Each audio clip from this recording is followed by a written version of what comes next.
마지막으로 김관영 의원님 나오셔서 질의해 주시기 바랍니다.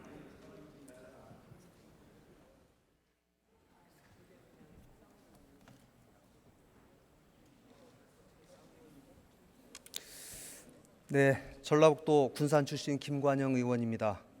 오늘 총리가 설명한 제의 요구에 대해서 그 이유가 근거 없다는 점, 또 지나치게 과장시켜서 우리 국회의원들을 현혹시키고 있다는 점에 대해서 총리와의 질의 답변을 통해서 지적하고 국민들의 이해를 구하고자 합니다. 총리 나와 주십시오.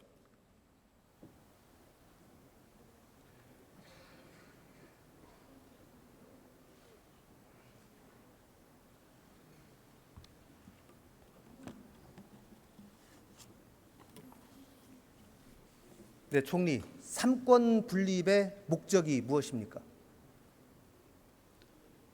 국정의 운영을 서로 협조하고 조력하지만은 또 필요한 경우에는 상호 견제할 수 있도록 하는 장치로 그렇게 알고 있습니다.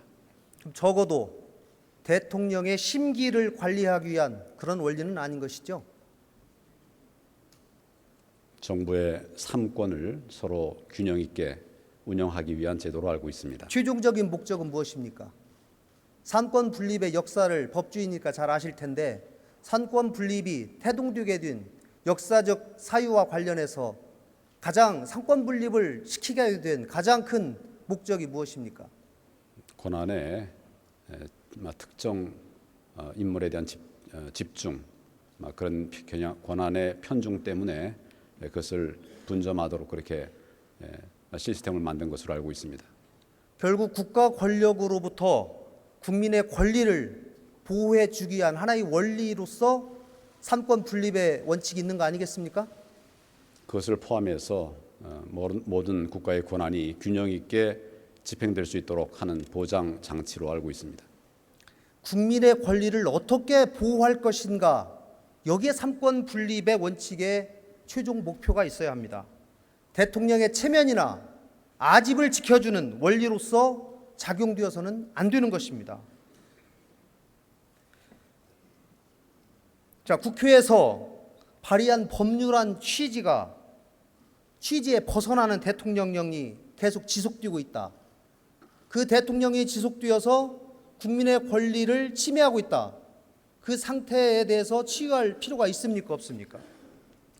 치유할 필요가 있을 수도 있는데 그런 경우에는 지금 헌법상 별도의 시정 방법들이 있습니다. 헌법이 정한 것은 구체적 규범 통제로서 대법원의 그 권한을 재판의 전제가 되었을 경우에만 허용하고 있지요. 그렇습니다. 심사권이 법원에 있습니다. 그러면 헌법에 만약에 시행령이 국회에서 정한 모법에 위반되어서 국민의 권리를 침해하고 있다. 그 경우에 치유 방법을 별도로 정하고 있습니까? 안 정하고 있습니까? 기본적으로 법원의 사법 심사권을 아니, 정하고 있습니까? 제가 주고 이거 있습니다. 헌법에 정하고 있습니까? 안 정하고 있습니까? 별도로 구체적 규범 통제, 재판의 전제가 되는 경우 이외에 다른 방법을 통해서 견제할 수 있는 방법을 정하고 있습니까? 안 정하고 있습니까? 기존의 정부법에 보면 그것을 시정할 수 있도록 요청할 수 있는 그런 근거 규정이 있습니다. 그것에 의해서 지금까지 운영이 되어 왔습니다. 자, 그러면 지금 아까 총리께서 쭉 위헌의 근거에 대해서, 위헌 소지가 있다라는 근거에 대해서 쭉 오늘 설명을 하셨는데, 합헌이다, 이러이러한 이유로 인해서 합헌이다라는 얘기를 들어보셨습니까?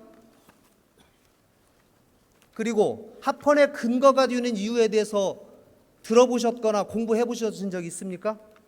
지금 이 국회법에 대한 말씀이신가요? 네, 국회법. 예, 뭐 이번 그런 지금 문제되고 있는. 논의도 있는 것으로 알고 있습니다. 그러면 그 논의에 대해서 합헌이라고 하는 근거의 논리가 무엇인지 한번 간단하게 설명을 한번 해보십시오. 기본적으로 의원님 말씀하신 것처럼 국회가 통제할 수 있는 그런 권한이 있다.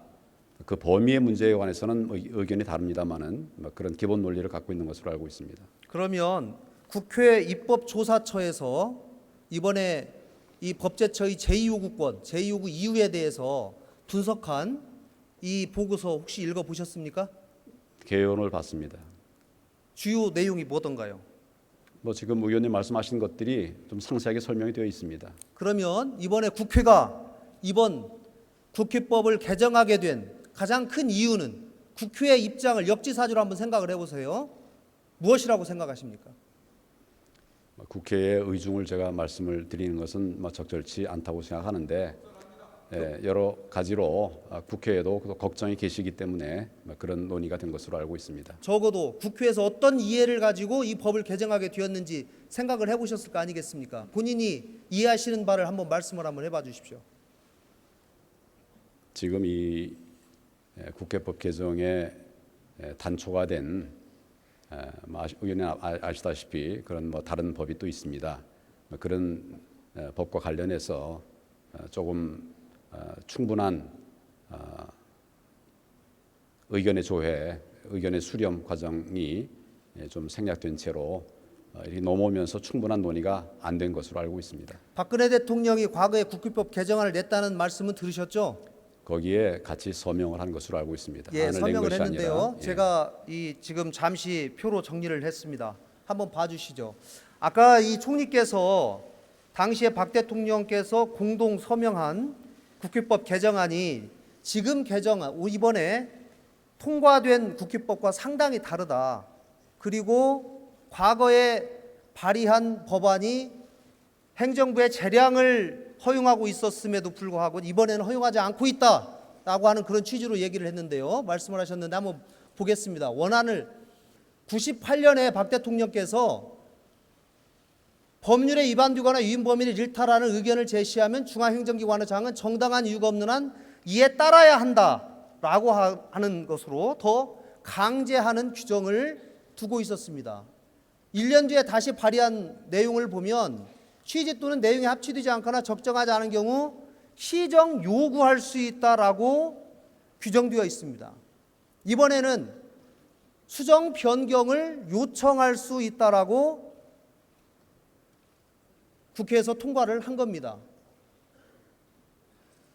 다만 만약에 아까 총리가 말씀하신 대로 국회에서 저렇게 요구했는데도 불구하고 시정을 요구했는데도 불구하고 행정부가 따르지 않는다.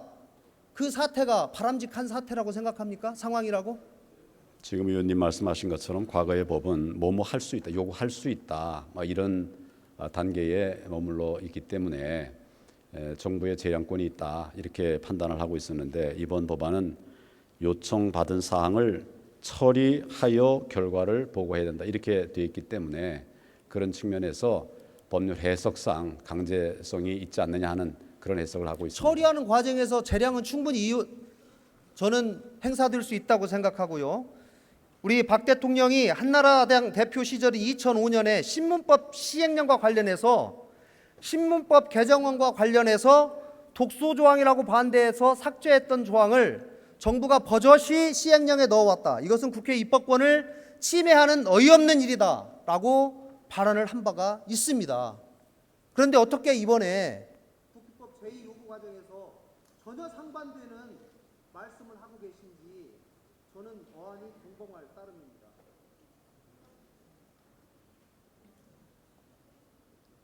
시간이 다 되어서 마치겠습니다.